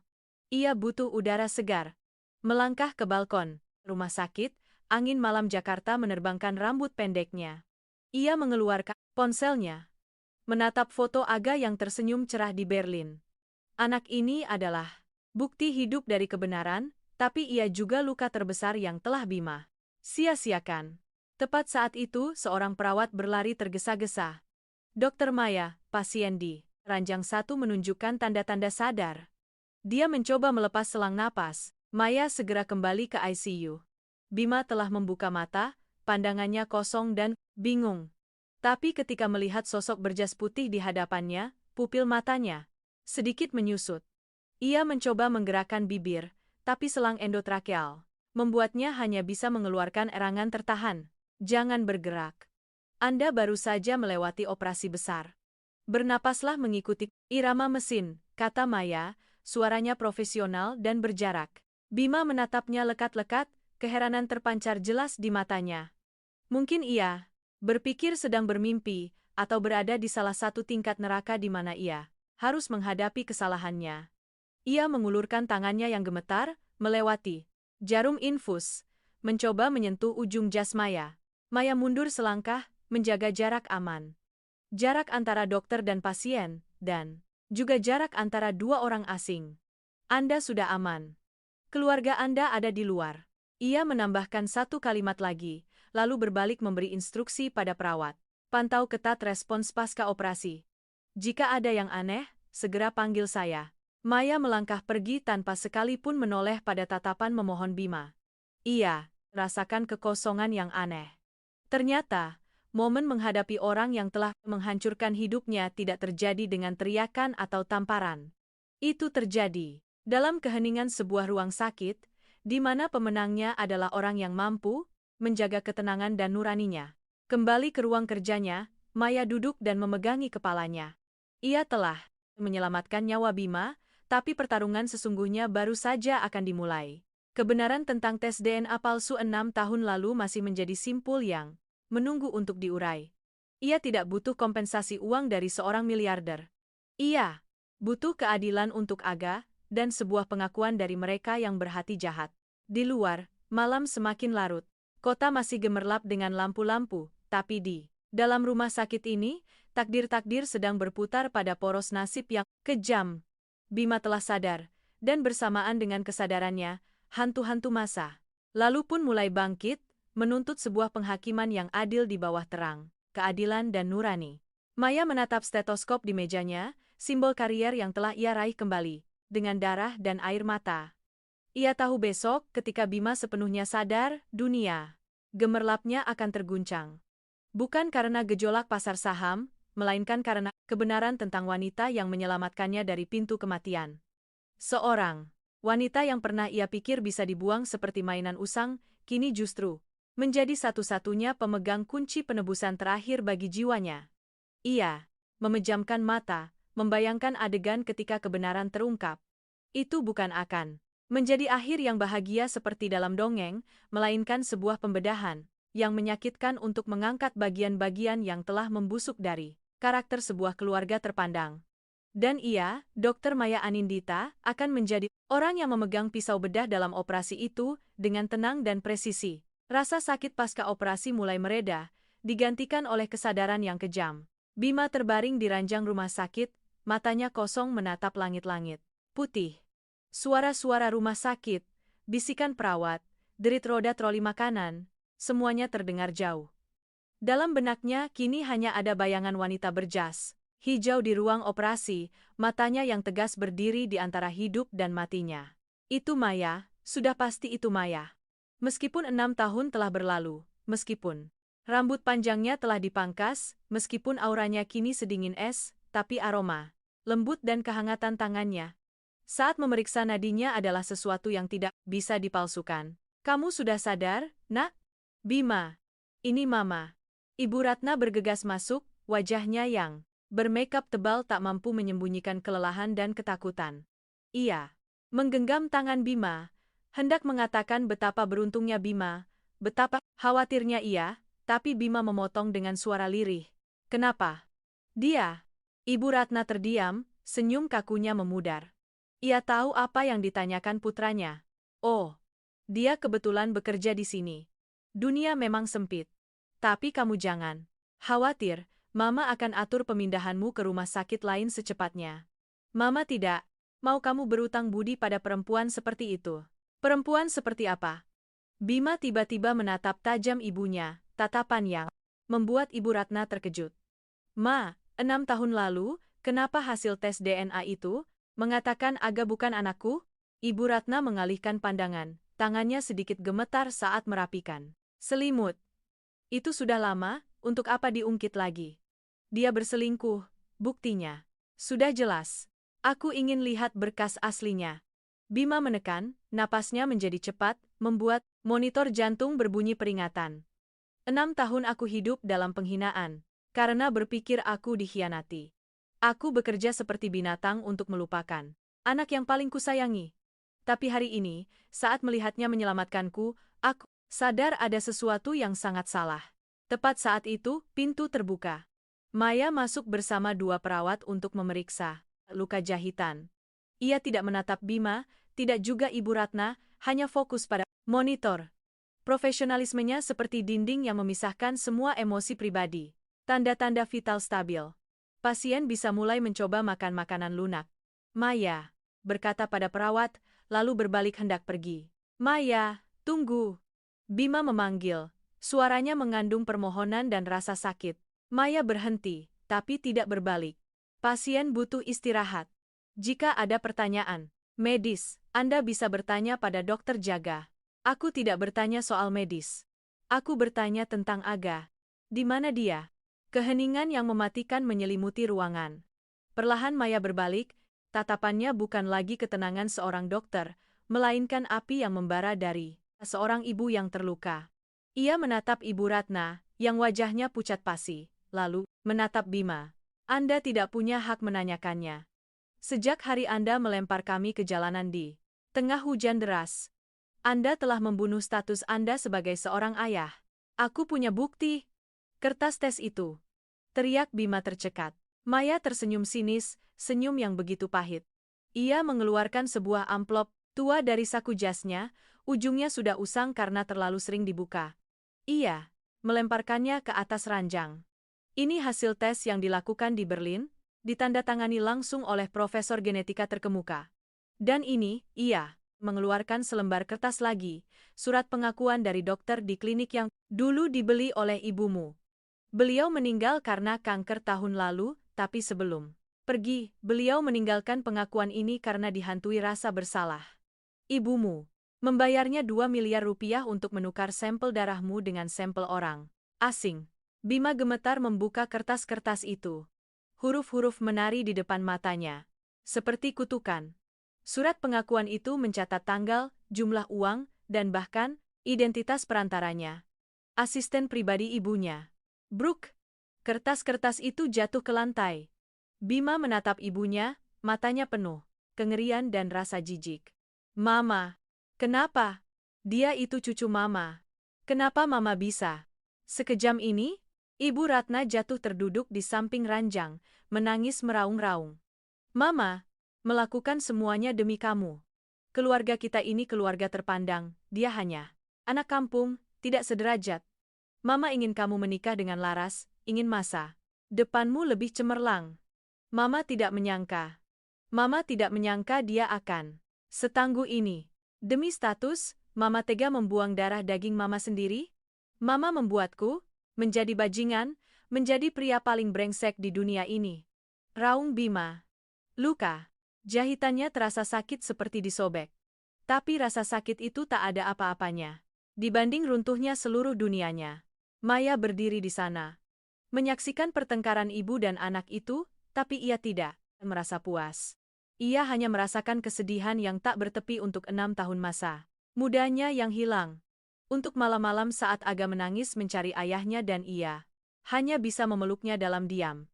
Sekarang Anda sudah tahu kebenarannya, Tuan Bima Suryo, kata Maya, suaranya dingin membekukan. Anda telah hidup selama 6 tahun di atas kebohongan dan penderitaan orang lain. Uang yang Anda hasilkan, karier yang Anda bangun, semuanya berdiri di atas fondasi yang busuk. Bima menatap Maya, air matanya bercucuran. Maya, aku minta maaf. Aku akan menebusnya. Aku akan membawa kalian pulang. Aku akan berikan Aga segalanya yang terbaik di dunia ini. Aku akan paksa Mama minta maaf padamu di depan umum. Maya melangkah mendekati ranjang, membungkuk dan menatap lurus ke mata Bima. Cahaya lampu memantul di matanya yang jernih tanpa riak. Menebusnya? Bagaimana? Cara Anda menebus 6 tahun di mana Aga tumbuh tanpa mengenal wajah ayahnya? Bagaimana Anda menebus hari-hari di mana saya harus mencuci piring, menjadi asisten lab sampai kelelahan hanya untuk membeli susu untuknya? Anda pikir uang bisa membeli kembali kehormatan yang telah kalian kotori? Ia menarik napas dalam-dalam, berdiri tegak. Aga sekarang hidup dengan sangat baik di Jerman bersama neneknya. Dia tidak butuh seorang ayah kaya tapi pengecut, apalagi keluarga terpandang yang busuk ini. Aku menyelamatkan Anda karena etika profesi, bukan karena aku masih mencintaimu, atau ingin kembali. Tidak Maya, jangan pergi. Bima mencoba bangkit dari ranjang, tangannya menggapai-gapai di udara, namun hanya menyentuh kehampaan. Selang infusnya tertarik, darah mulai mengalir balik. Tapi ia tidak peduli. Ibu Ratna masih terduduk di lantai, gemetar seperti daun kering. Maya berbalik keluar. Saat pintu tertutup, ia bersandar di dinding koridor, memejamkan mata. Setetes air mata panas mengalir di pipinya. Ia berhasil. Ia telah membongkar kebenaran. Tapi kenapa rasa kemenangan ini begitu pahit? Koridor rumah sakit masih ramai. Pasien baru datang, Operasi baru dimulai. Dunia terus berputar. Tapi bagi orang-orang di dalam ruangan tadi, segalanya telah berubah selamanya. Kebenaran telah dioperasi keluar dari selubung kebohongan. Tapi bekas lukanya akan terus terasa nyeri setiap kali cuaca berganti. Maya mengusap air matanya, merapikan kerah jasnya. Masih ada pasien lain yang menunggunya. Masih ada kehidupan cemerlang di depan yang telah ia bangun dengan tangannya sendiri. Masa lalu telah ditutup dan kini, ia melangkah dengan postur seorang wanita yang benar-benar bebas. Kebebasan yang tidak datang dari uang, melainkan dari hati yang tak lagi terbelenggu kebencian. Suara monitor jantung di ruang pemulihan masih berdetak teratur, tetapi suasana di dalamnya telah berubah total. Kebenaran yang baru saja terungkap bagai gempa, bumi senyap. Tidak langsung meruntuhkan, tetapi membuat fondasi dinasti keluarga Suryo retak hingga ke intinya. Ibu Ratna telah dibawa ke ruang istirahat setelah pingsan karena syok dan malu. Bima terbaring sendirian, wajahnya tirus di bawah cahaya putih. Menatap kosong ke tempat Maya baru saja menghilang. Ia merasa tubuhnya seperti mainan yang terbongkar. Selang, jarum, dan jahitan di dadanya. Tidak lebih sakit dari kehampaan yang menggerogoti jiwanya. 6 tahun ia bangga menjadi miliarder yang membangun bisnisnya sendiri, seorang penguasa nasib ribuan karyawan, tapi ternyata ia hanyalah badut yang dipermainkan oleh ibunya sendiri. Dokter, saya mau bertemu dengannya lagi, bisik Bima ketika seorang perawat, pria masuk untuk mengganti perban. Dokter Maya sedang ada operasi lain, Pak. Bapak perlu istirahat. Gerakan yang berlebihan bisa mempengaruhi jahitan di aorta, jawab perawat itu dengan mekanis, lalu pergi. Bima memejamkan mata. Ia teringat Aga. Anak dengan mata hitam legam dan senyum. Pria yang 6 tahun lalu pernah ia timang, yang pernah ia janjikan seluruh dunia. Lalu ia sendiri, karena selembar kertas palsu, percaya bahwa ia sedang membesarkan anak orang lain. Ia teringat wajah Maya di malam ia diusir. Bukan permohonan, melainkan kekecewaan yang begitu dalam hingga tak ada lagi yang bisa dikatakan. Dulu ia mengira itu adalah pengakuan dosa. Sekarang ia tahu, itu adalah penghinaan untuk sebuah cinta tanpa kepercayaan. 2 hari kemudian, Bima dipindahkan ke ruang perawatan VIP. Ia menolak bertemu siapapun, termasuk asistennya atau para mitra bisnis yang cemas akan harga saham. Ia hanya menunggu satu sosok berjas putih. Ketika Maya masuk untuk pemeriksaan rutin, ia tidak datang sendiri, melainkan bersama sekelompok dokter residen. Ia menjelaskan kasus bedah Bima sebagai contoh klasik teknik bedah yang rumit. Suaranya datar dan profesional, memperlakukan Bima tak lebih dari sebuah studi kasus. Pasien pulih dengan baik. Bisa mulai latihan berjalan ringan, simpul Maya, lalu hendak melangkah keluar bersama rombongan. Maya, kumohon, 5 menit saja. Suara Bima serak, namun terdengar jelas di ruangan yang sunyi. Para dokter muda saling berpandangan dengan penasaran. Tapi di bawah tatapan tegas Maya, mereka diam-diam mundur. Pintu tertutup, menyisakan mereka berdua, dengan masa lalu yang hancur berkeping-keping. Maya berdiri 2 meter dari ranjang, tangan di saku jasnya, postur seseorang yang siap pergi kapan saja. Ada yang belum jelas mengenai kondisi kesehatan. Anda? Aku tidak mau bicara soal kesehatan. Aku mau bicara tentang kita. Bima duduk, dengan susah payah, wajahnya meringis menahan sakit. Aku sudah membaca semuanya. Aku sudah menyuruh orangku memverifikasi pengakuan dokter itu. Semuanya benar. Aku bajingan. Maya diam. Keheningannya bukan persetujuan, bukan pula pengampunan. Lebih seperti pengamatan dingin terhadap seseorang yang mencoba mengakui kejahatan yang sudah kedaluarsa. Aku mau minta maaf, lanjut Bima, air mata mulai mengalir di wajahnya yang letih. Aku tahu maafku sekarang sangat murah. Aku mau menebusnya untuk Aga. Aku akan buatkan dana abadi untuknya. Aku akan alihkan semua saham atas namanya. Aku akan. Bima. Maya memotong. Suaranya tidak tinggi, tapi bobotnya membuat Bima terdiam. Anda masih belum mengerti juga, ya? Anda masih berpikir semua di dunia ini ada harganya, dan uang seorang miliarder bisa membeli kembali waktu? Ia melangkah lebih dekat, tatapannya menusuk tajam. 6 tahun ini, Aga belajar untuk tidak bertanya tentang ayahnya. Dia belajar menjadi kuat untuk melindungi ibunya yang sering menangis diam-diam di malam hari di Berlin. Dia tidak butuh uang Anda untuk tumbuh besar, karena saya sudah memberinya sesuatu yang jauh lebih berharga. Kebanggaan pada seorang ibu yang mandiri dan hati yang tidak mengenal kerendahan. Aku tahu aku salah. Aku dimanipulasi Mama. Bima beralasan. Jangan salahkan ibumu, Maya tersenyum tipis. Dia mungkin memberikan kebohongan. Tapi yang memilih untuk percaya adalah Anda. Anda memilih percaya pada kertas itu karena jauh di dalam lubuk hati, Anda tidak pernah benar-benar menghargai saya.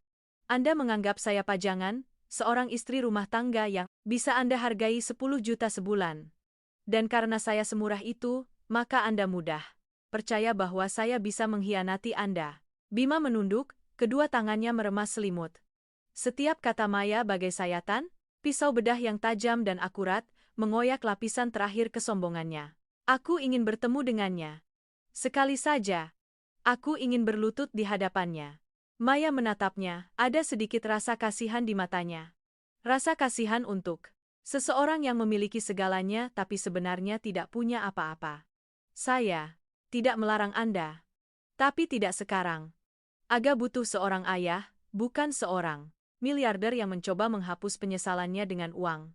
Ketika Anda sudah belajar menjadi manusia sebelum menjadi pengusaha, baru kita bicara. Ia berbalik pergi, tapi sebelum menyentuh gagang pintu, ia menambahkan. Nyonya, Ratna sudah dipanggil polisi untuk dimintai keterangan atas tuduhan pemalsuan dokumen dan penyuapan tenaga medis yang berakibat serius. Saya tidak menuntutnya, tapi dokter almarhum itu meninggalkan cukup bukti untuk sebuah kasus pidana. Sebaiknya Anda urus ibumu daripada mengkhawatirkan Aga. Dia, bersama saya jauh lebih aman dan bahagia. Pintu tertutup sekali lagi. Bima merebahkan kepalanya ke bantal, isak tangisnya pecah di tengah kemewahan kamar itu. Permintaan maafnya telah terucap, tapi jatuh ke dalam kehampaan karena penerimanya tidak lagi berdiri di tempat yang sama untuk menunggunya. Sementara itu, di koridor, Maya menarik napas dalam-dalam. Dadanya terasa lebih ringan. Menghadapi Bima bukan lagi beban, melainkan sebuah penegasan. Ia berjalan cepat menuju bangsal anak, di mana anak-anak lain menunggunya. Sinar matahari sore dari jendela menerpa siluetnya yang tegar. Malam itu, Maya menerima panggilan video dari Jerman. Wajah Aga muncul di layar, cerah dan cerdas. Bunda, hari ini aku dapat nilai sempurna di pelajaran biologi. Aku bilang ke teman-teman, bundaku itu dokter paling hebat di dunia. Maya tersenyum, semua lelah dan pahit hari itu seolah sirna. Hebat sekali, jagoan Bunda. Terus semangat, ya. Bunda sebentar lagi pulang. Bunda, di Indonesia, Bunda ketemu orang itu tidak? Tanya Aga tiba-tiba. Matanya menyiratkan rasa ingin tahu khas remaja. Maya diam sejenak, lalu menjawab dengan tenang. Iya, Bunda bertemu. Dia pasien. Bunda.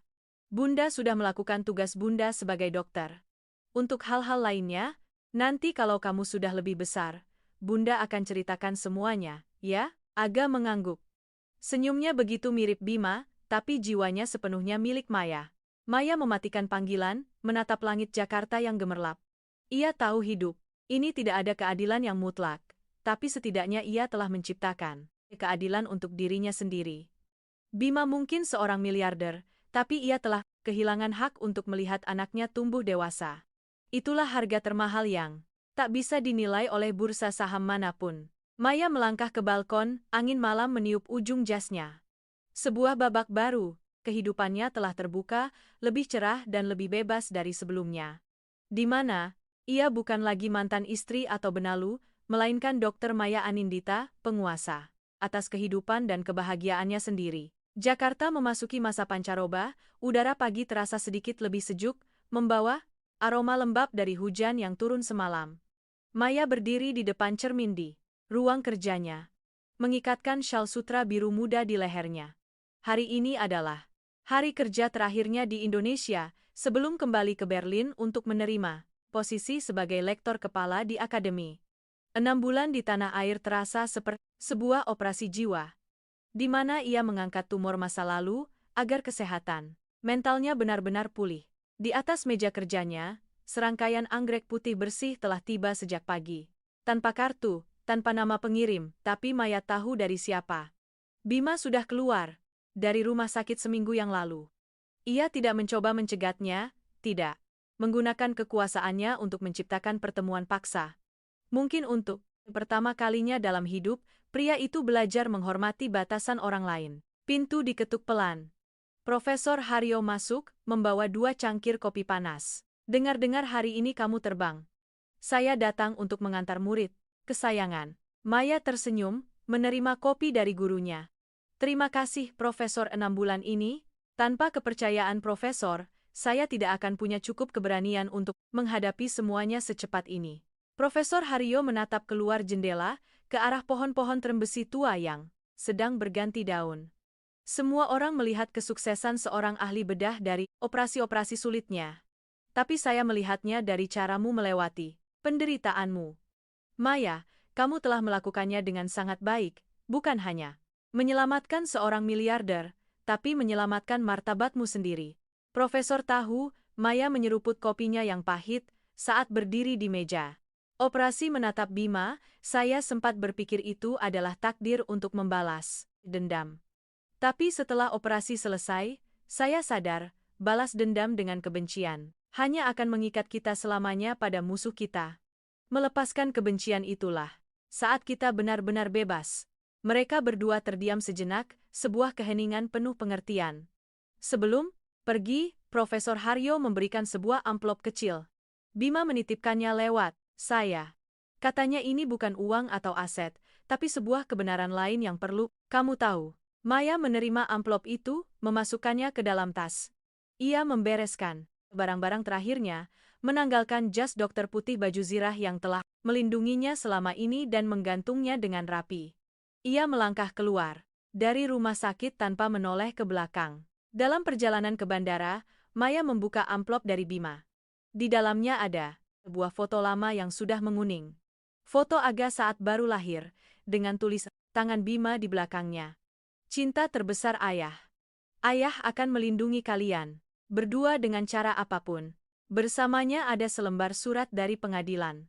Bima secara sukarela telah melepaskan hak asuh dan perwaliannya, serta menandatangani komitmen untuk tidak akan pernah mengganggu kehidupan mereka kecuali atas izin Maya. Di bagian bawah, ada beberapa baris tulisan tangan yang gemetar. Aku sudah mengerti bahwa perlindungan terbaik yang bisa kuberikan pada kalian saat ini adalah dengan menghilang. Aku akan menjalani terapi dan mendedikasikan waktu untuk memperbaiki kesalahan-kesalahan ibuku. Jangan khawatirkan Nyonya Ratna, dia akan menghadap hukum dan nuraninya. Semoga kau dan Aga hidup dengan damai.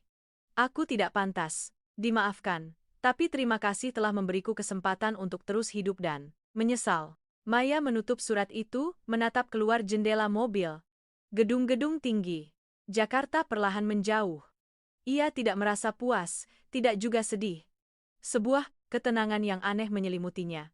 Bima telah memilih untuk pergi dengan terhormat, dan itu adalah hal terbaik yang bisa ia lakukan untuk dirinya sendiri. Bandara Soekarno-Hatta begitu ramai. Maya melangkah ke ruang tunggu. Dari kejauhan, ia melihat sosok yang familiar. Bima berdiri di balik sebuah tiang besar, topinya menutupi sebagian wajahnya. Ia tidak mendekat, hanya berdiri diam, menatap Maya. Ketika pandangan mereka bertemu sekejap, Bima sedikit menundukkan kepala. Sebuah tundukan penuh hormat dan penyesalan. Maya mengangguk kecil sebagai balasan, lalu berjalan lurus menuju gerbang imigrasi. Ia bukan lagi wanita yang diusir di tengah hujan 6 tahun lalu. Ia berjalan dengan postur seseorang yang sepenuhnya mengendalikan takdirnya. Pesawat lepas landas saat matahari terbenam, mewarnai langit barat dengan jingga kemerahan. Di dalam pesawat, Maya membuka tabletnya. Sebuah video menampilkan rumah kecil di pinggiran Berlin dengan taman mawar yang sedang mekar. Aga berlari-lari di atas rumput, di sebelahnya ibunya duduk di kursi santai, senyum lembut terukir di wajahnya yang kini lebih sehat. Bunda, aku tanam lavender lagi. Nanti kalau Bunda pulang pasti wangi sekali. Suara Aga yang ceria terdengar dari speaker. Air mata Maya menetes, tapi kali ini air mata kebahagiaan. Ia menyandarkan kepalanya, menatap keluar jendela. Di ketinggian 10.000 meter, awan putih terhampar seperti karpet tak berujung. Di bawah sana, dendam, intrik, keluarga terpandang, atau miliarder, semuanya menjadi kecil seperti butiran pasir. Kehidupan seorang wanita tidak harus memiliki seorang pria untuk menjadi sempurna, tetapi harus memiliki dirinya sendiri. Ia telah menemukan kembali Maya, Anindita, pecinta dunia medis, ibu yang tegar, dan wanita yang bangga. Ketika pesawat mendarat di Berlin, hari sudah malam. Udara dingin menyelinap, masuk, membawa aroma kebebasan dan awal yang baru. Melangkah keluar, Maya menarik napas dalam-dalam. Di gerbang kedatangan, ia melihat seorang anak, laki-laki memegang setangkai mawar putih, melompat-lompat girang saat melihat ibunya. Bunda, Bunda, aku di sini. Maya berlari, memeluk agak erat-erat. Aroma rambut anaknya, aroma matahari dan angin, membuat hatinya terasa hangat. Ia menuntun tangan putranya menuju tempat parkir di bawah langit malam Prancis yang penuh bintang. Masa lalu telah benar-benar menjauh, seperti sebuah operasi yang berhasil dengan gemilang. Bekas lukanya mungkin masih ada, tapi tidak lagi terasa sakit. Ia adalah bukti kekuatan, pelajaran tentang pengampunan, dan saksi bahwa setelah badai, pelangi akan muncul dan bunga akan selalu mekar, selama kita tak henti merawatnya dengan keyakinan dan kekuatan diri sendiri. Di bawah cahaya lampu jalan yang kekuningan, bayangan ibu dan anak memanjang, bergandengan tangan menuju rumah mereka yang penuh cahaya dan tawa. Sebuah kehidupan baru, cemerlang dan bebas, telah benar-benar dimulai. Terima kasih telah mendengarkan hingga akhir cerita. Jika Anda menyukainya, silakan tinggalkan komentar, bagikan perasaan Anda, dan subscribe channel ini untuk menemani kisah-kisah selanjutnya. Sampai jumpa di video berikutnya.